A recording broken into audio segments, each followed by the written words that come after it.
Madam madam madam సరే okay. ఈ యొక్క విద్యా సంస్థ ఏ రకంగా అనేక మందికి స్ఫూర్తినిచ్చిందో ఒక సామాజిక కార్యకర్తగా మనం అందరం అర్థం చేసుకుంటాం. ఈరోజు దాన్ని మనం అందరం కూడా నిలబెట్టుకోవాల్సినటువంటి అవసరం.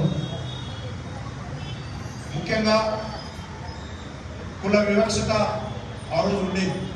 ఈరోజు ఆల్మోస్ట్ తగ్గుముఖం పట్టి అనేక సంస్థల యొక్క కృషి కారణంగా భాగ్యరెడ్డి వర్మ లాంటి అనేక మహనీయుల యొక్క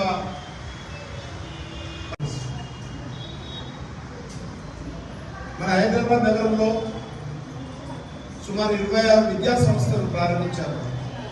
మొదటి విద్యా సంస్థలో మనం ఈరోజు ఈ మెమోరియల్ గర్ల్స్ హై స్కూల్లో కూర్చున్నాం.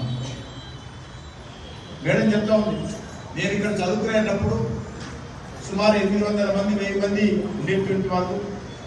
సంస్కర్తగా వారు ఆ రోజే